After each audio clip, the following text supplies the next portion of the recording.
ಬೆಳಗಾವಿಯಲ್ಲಿ ಕಾಂಗ್ರೆಸ್ ಕಾರ್ಯಕರ್ತರು ತಮ್ಮ ಅಸಮಾಧಾನವನ್ನ ಹೊರಗಡೆ ಹಾಕ್ತಾ ಇದ್ದಾರೆ. ನೋಡಿ, ಬಿಜೆಪಿಗೆ ಕಾಂಗ್ರೆಸ್ನವರಿಂದಲೇ ಬೆಂಬಲವನ್ನ ನೀಡಲಾಗ್ತಾ ಇದೆ ಅಂತೇಳಿ ಗಲಾಟೆಯನ್ನ ಮಾಡಿಕೊಂಡಿದ್ದಾರೆ. ಸಚಿವರ ಎದುರೇ ವಾಗ್ವಾದಕ್ಕೆ ಇಳಿದಿದ್ದಾರೆ ಕಾಂಗ್ರೆಸ್ನ ಕಾರ್ಯಕರ್ತರು. ಕಾರ್ಯಕರ್ತರನ್ನ ಕಡೆಗಣಿಸಲಾಗ್ತಾ ಇದೆ ಅನ್ನುವಂಥ ಅಸಮಾಧಾನ ಇದೆ.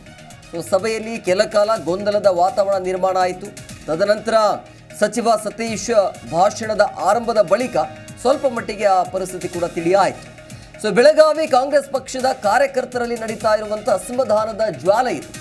ಬಿಜೆಪಿಗೆ ಕಾಂಗ್ರೆಸ್ ಅವರಿಂದಲೇ ಬೆಂಬಲ ಸಿಗ್ತಾ ಇದೆ ಅಂತೇಳಿ ಗಲಾಟೆಯನ್ನು ಮಾಡಿಕೊಂಡಿದ್ದಾರೆ. ಅಂದರೆ ಈ ರೀತಿಯ ಅಸಮಾಧಾನ ಅಥವಾ ಗಲಾಟೆಯಿಂದಾಗಿ ಇದು ಬಿಜೆಪಿಗೆ ಲಾಭ ಆಗತ್ತೆ ಅಂತೇಳಿ ಇದರ ವಿಚಾರವಾಗಿ ಚರ್ಚೆ ಆಗತ್ತೆ. ಆ ಚರ್ಚೆ ಆಗ್ತಾ ಇದ್ದಂಗೆ ದೊಡ್ಡ ಮಟ್ಟದಲ್ಲಿ ಗಲಾಟೆ ಕೂಡ ಆಯಿತು. ಸಚಿವರ ಎದುರೇ ವಾಗ್ವಾದಕ್ಕೆ ಇಳಿದ್ರು ಕಾಂಗ್ರೆಸ್ ಕಾರ್ಯಕರ್ತರು. ಕಾರ್ಯಕರ್ತರನ್ನ ಕಡೆಗಣಿಸಲಾಗ್ತಾ ಇದೆ ಅಂತೇಳಿ, ಅಂದರೆ ಕಾರ್ಯಕರ್ತರ ಮಾತನ್ನು ಯಾರು ಕೇಳ್ತಾ ಇಲ್ಲ ಅಂತ. ಸಭೆಯಲ್ಲಿ ಕೆಲ ಕಾಲ ಗೊಂದಲದ ವಾತಾವರಣ ನಿರ್ಮಾಣ ಆಯಿತು. ತದನಂತರ ಈ ಒಂದು ಪರಿಸ್ಥಿತಿ ನಿರ್ಮಾಣ ಆದ ತಕ್ಷಣ ಅಲ್ಲಿ ಸಚಿವರು ಮಾತನಾಡ್ತಾರೆ. ಸಚಿವ ಸತೀಶ್ ಜಾರಕಿಹೊಳಿ ಅವರು ಕೂಡ ಮಾತನಾಡ್ತಾರೆ. ಆದ ನಂತರ ಸ್ವಲ್ಪ ಮಟ್ಟಿಗೆ ಪರಿಸ್ಥಿತಿ ತಿಳಿಯಾಗತ್ತೆ.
ಜಿ ಕನ್ನಡ ನ್ಯೂಸ್ ಈಗ ನಿಮ್ಮ ಮನೆಯಲ್ಲೇ ನೋಡಿ.